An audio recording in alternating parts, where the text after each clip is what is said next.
딱딱하고 지루한 뉴스가 소설보다 흥미진진해지는 새로운 경험. 놀라셨죠? 이것이 바로 이동준의 뉴스 정면 승부.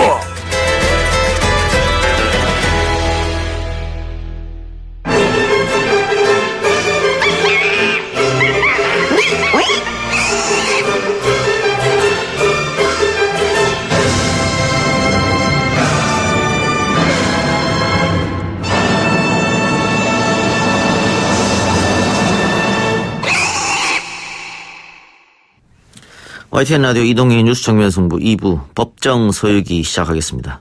오늘도 서기호 변호사, 신유진 변호사와 함께합니다. 어서 오십시오. 안녕하세요.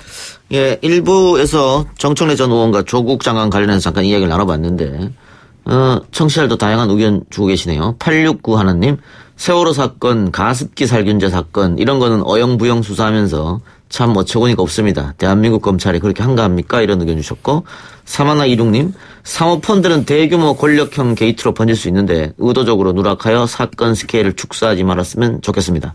다양한 의견 감사하고요. 2주 전 여론조사를 보면 검찰이 제대로 자신들의 맡은 바 소임을 다하고 있다, 이런 의견이 높았는데 최근 여론조사는 검찰이 너무한 거 아니냐, 이런 의견이 좀 높은 것 같습니다. 국민 여론도 조국 장관 수사가 계속되면 계속 될수록 널뛰게 하는 것 같은데, 두 분은 지금 최근까지 진행된 검찰 수사에 대해서 어떤 의견을 갖고 계십니까? 예. 지금 여론조사에서 보듯이 예. 많은 분들이 피로감을 느끼고 있고, 또 이번 주 월요일이죠.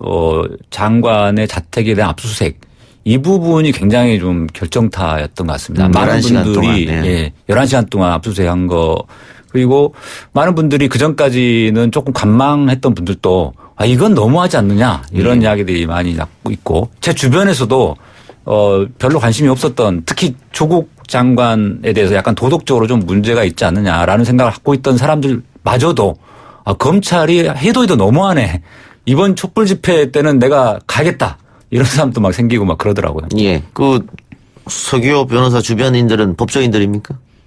뭐 아닌 사람도 있고요. 고등학교 동창 친구도 있고 그런데 예. 저도 사실은 월요일날 압수수색 그 소식을 듣고 굉장히 충격을 받았고 감정이입이 되는 거예요. 마치 제 집이 털린 것 같은 그런 기분이 들 정도로. 근데 서기호 변호사는 판사 출신이니까 결국은 이 검찰이 압수수색 영장을 청구하고 판사가 발부했으니까 압수수색 하는 거잖아요. 그래서 저는 그 판사의 영장 발부도 문제가 있다고 생각하거든요. 작년에 양승태 대법원장을 비롯한 박병대 대법관 이런 사법농단 관련자들 자기들 상관에 대해서는 그렇게 주거의 평온이 중요하다면서 막 기각해놓고 기각했죠. 예. 이번 장관 자택에서는 전격적으로 발부를 해줬잖아요.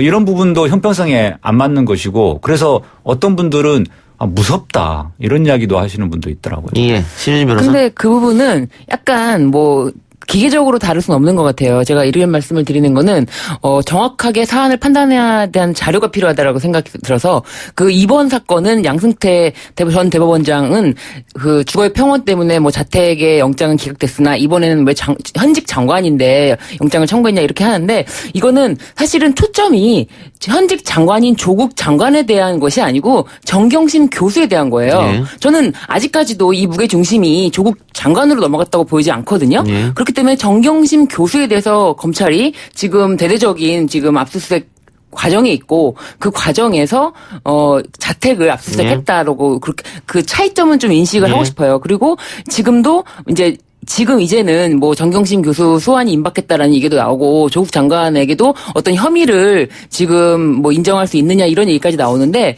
지금 아직까지도 그 조국 장관과 직접적인 개연성이 있다는 사실은 어디에도 그 무슨 단서도 아직 제공이 되지 않았다고 저는 생각이 들어서요. 예. 네. 그 신유진 변호사 말씀 맞는데, 실제로도 이번에 영장에 조국 장관에 대한 필사실이 있다는 보도가 있었지만 그게 아니고, 사실은 조국 장관과 함께 있는 정경심 교수에 대한 것이다라는 이야기도 나오지 않습니까? 그래서 사실 조국 장관 본인에 대한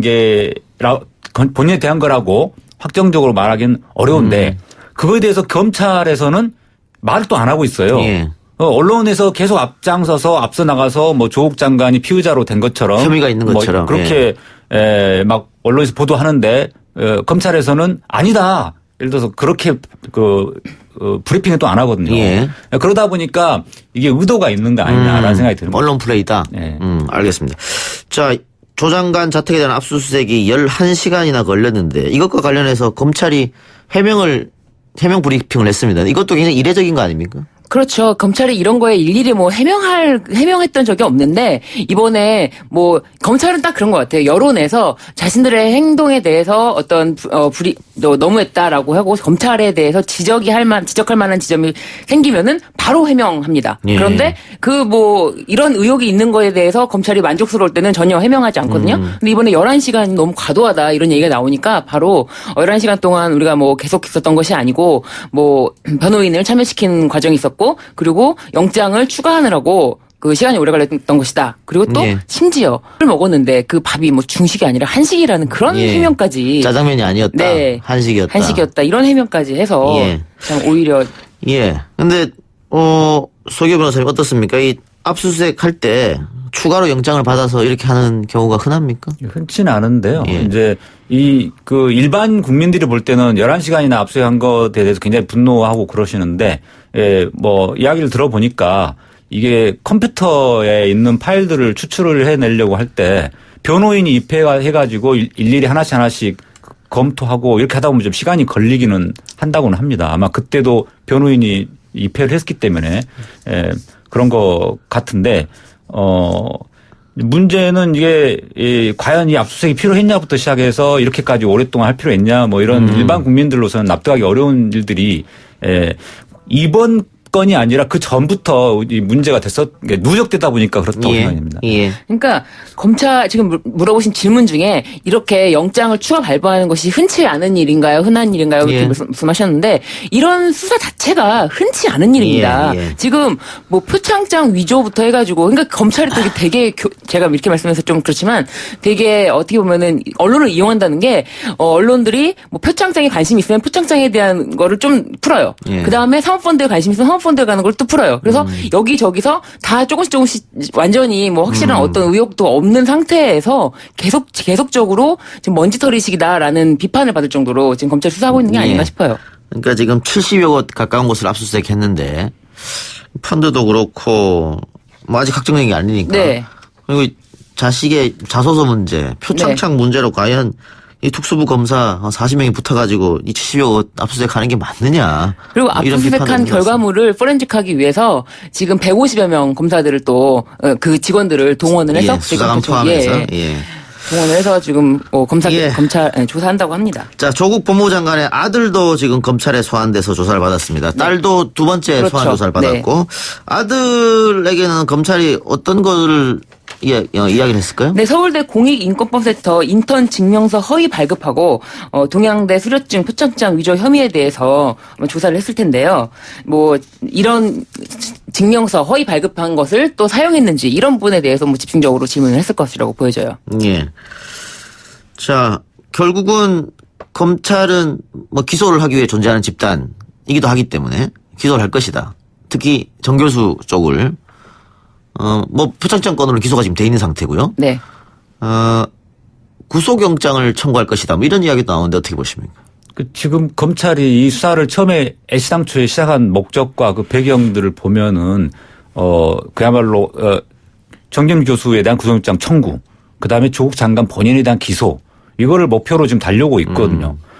그렇기 때문에 특수부 검사들의 성향이 한번 딱 목표를 물면 계속 놓지 않는 그런 게 있고, 또 지금 현재 이 조국 장관의 낙마를 목표로 계속 이렇게 달려왔는데 특별한 성과 없이 조국 장관을 기소하지 않고 정경심 교수에서도 영장을 청구하지 않으면 또 자한당 쪽에서 또 그걸 문제 삼아서 편파 수사다, 봐주기 수사다 이러면서 특검 이야기도 나올 수도 있기 때문에 지금 검찰로서는 어떻게든 그 목표를 이루려고 엮어가지고 여러 가지 정황사실들을 모아서 공범이다 뭐 이런 식으로 할 것 같고요.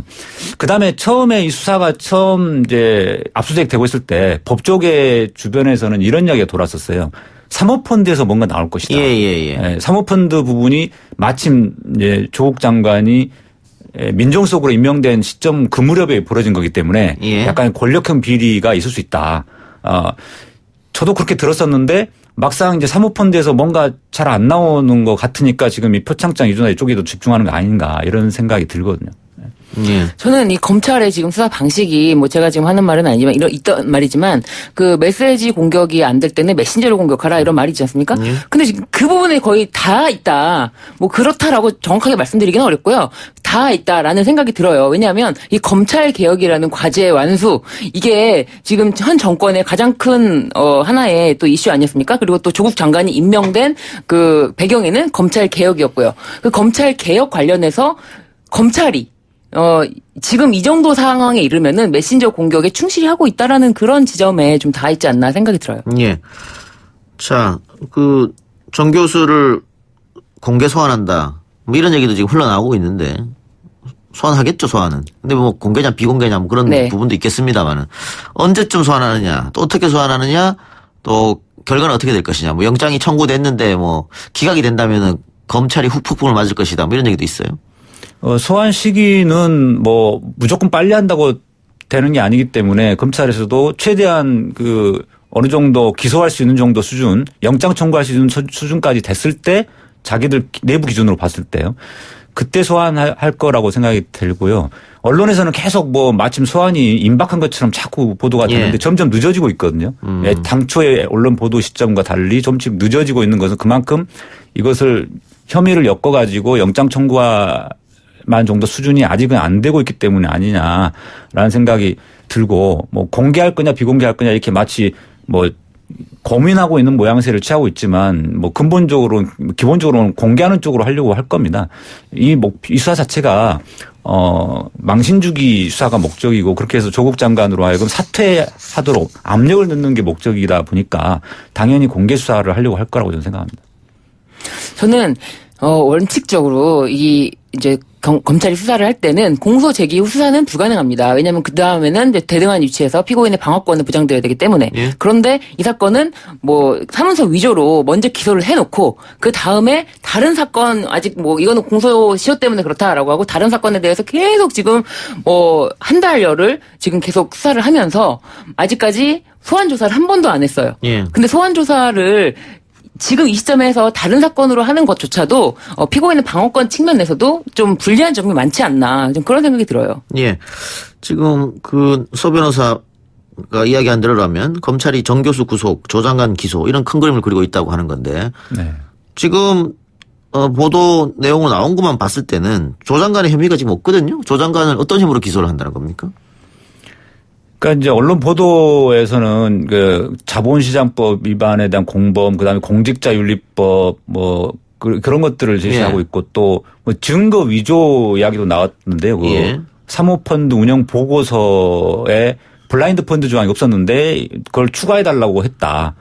근데 그런 내용들 또 보면은 이제 블라인드 조항이 원래 있는 것이라서 추가를 해달라고 한 것이기 때문에 그걸 조작했다고 위조했다고 할 수 없는 건데 그것도 언론에서는 뭐 마치 증거 위조가 성립되는 것처럼 예. 하고 또 이번에는 아들 뭐 인턴십 증명서 서울대 공익버센터 그것을 위조한 거 아니냐 이런 의혹들을 또 이렇게 언론에서 제기하고 있어서 그러니까 그런 것들이 말 그대로 의혹 제기 수준을 언론에서 막 보도하고 있고 예. 검찰에서도 확인은 안 해주고 있다고 하거든요. 근데도 그러니까 그렇기 때문에 제가 보기에는 기소되더라도 이게 유죄 판결이 선고될 만한 내용이 없다고 저도 생각을 하는데 예. 이제 검찰에서나 언론에서나 그것을 목표로 지금 달려가고 있기 때문에 어떤 식으로든 이렇게 공범으로 일단 그러니까 정경심 교수를 우선 구속영장 청구를 해서 기각되더라도 정경심 교수를 기소해서 거기에 정경심 교수와 공범으로 이제 엮으려고 하겠죠. 또는 이제 서울대 공익법센터 같은 경우는 직접 한 거니까 직접 관련된 거니까 그 부분은 뭐 공범이 아니라 본인이 직접 뭐 위조한 것으로 기소하지 않을까라는 생각이 됩니다. 예. 자, 조국 법무장관이 오늘 의정부지검에 이어 대전지검 천안지청에서 검사와의 대화를 다시 진행을 했습니다. 결국 조국 장관의 목표는 검찰 개혁에 있는 것이고 검찰이 지금 이렇게 70여 군데 이상을 압박하면서 턴 이유도 검찰 개혁에 정하기에 위한 거 아니냐 이런 의견도 있습니다. 검찰 개혁은 당연히 필요한 거 아니겠습니까? 어떻게 보세요? 그러니까 저는 가장 중요한 부분이 그 특수부의 검찰이 직접 수사권 요게 핵심이라고 생각이 됩니다. 왜냐하면 패스트트랙으로 올라가 있는 검경 수사권 조정 안에는 검찰이 직접 수사권 폐지가 없잖아요. 예. 그만큼 검찰에서는 직접 수사권을 끝까지 놓지 않으려고 이것만큼은 이제 양보할 수 없다 이런 이야기를 계속 해왔기 때문에 입장을 해왔기 때문에 검경 수사권 조정안에서는 그것이 빠졌는데 이제 조국 장관이 임명되면은 그 부분까지 축소시켜서 점진적으로 폐지까지 나가려고 할 거라는 것을 이제 내부적으로 다 알고 있었기 때문에 이것을 막기 위해서 조국 장관에 대한 수사를 이렇게 하지 않았느냐. 물론 없는 것을 막 만들어서 했다고 하기 어렵지만은 여러 가지 뭐 의심스러운 정황들이 이제 뭐 제보도 들어오고 뭐 이러다 보니까 이제 수사를 한 것이죠. 그래서 과거에 그러니까 특수부 사건을 주로 했던 특수통 검사들이 2011년도에 중수부 폐지 이야기가 나왔을 때 뭐 거의 검난이라고 불릴 정도로 이렇게 한상대 총장을 이제 사퇴시키면서 중수부 폐지를 막았는데 그 중수부 폐지를 막으려고 그 집단적으로 반발했던 그런 것과 지금 굉장히 비슷한 양상이다라는 것이고 또 한 가지는 대선 박근혜 그 국정농단 수사와 사법농단 수사 등을 통해서 윤석열 총장이 국민적인 지지와 신망을 얻은 상태이기 때문에 그거에 대한 자신감으로 더더욱 그 검찰 개혁을 막으려는 시도하에 이번 수사를 벌인 게 아니냐라는 생각입니다. 지금 윤석열 총장이 당시 2012년 검란 때 중수 폐지 그 반대 가장 앞장선 검사 중에 또 한 사람이었고 그때 대변인 역할을 했었습니다. 예. 알겠습니다. 근데 한쪽에서는 검찰 개혁은 필요한데 지금 꼭 조국에 되냐 이런 것도 있고 지금 이렇게 의혹 많은 사람, 하자 있는 사람이 검찰 개혁을 할 수 있겠느냐 뭐 이런 얘기도 있어요. 근데 저는 그 검찰 개혁에 대해서 일반 국민들이 피부로 정말 와닿지 않았던 분들이 많았을 것 같아요. 예를 들면은 검찰이 기소권과 불기소권이 둘 다 있기 때문에 이거는 어마어마한 무소불위의 권력이 있다. 영장 청구권까지 있다. 검찰에게만.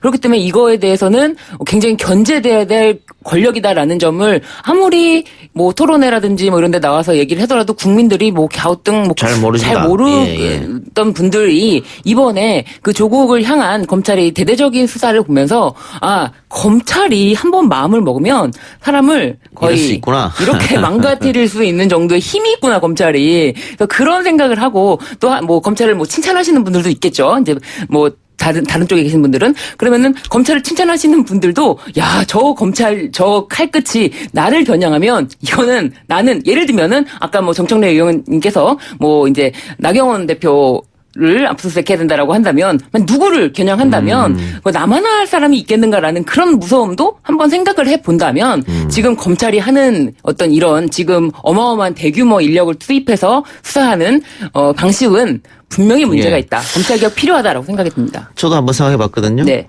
나를 만약에 검찰이 저렇게 틀면 큰일 나겠다 생각이 확 들더라고요. 바로 그런 심정이 이번 압수수색 장관 자택 압수수색 때 그렇게 많은 분들이 느꼈다고 생각이 들고요. 그다음에 이제 특수부의 그 직접 수사권 축소 문제와 또 연결되는 게 피의사실 공표 문제잖아요. 그러니까 검찰이 항상 직접 수사권을 발동을 해가지고 이렇게 막 이잡듯이 먼지털이식으로 수사를 할 때 꼭 활용하는 것이 바로 이제 피의사실 공표, 유출 이런 것들인데 언론에서의 그런 속보 경쟁과 맞물리면서 사람 왕신주기로 거의 몰고 간다는. 이게 기소 독점, 기소 편의 다 갖고 있는데 전 세계 검찰 중에서 가장 막강한 권력을 갖고 있는 사람들이 대한민국 검찰이다. 그렇죠. 그래서 본인들이 항상 대한민국 검찰 이렇게 얘기하잖아요. 검찰 공화국이죠. 또 말씀 올리니까 다음 주에 뵙겠습니다. 수고하셨습니다. 감사합니다. 감사합니다.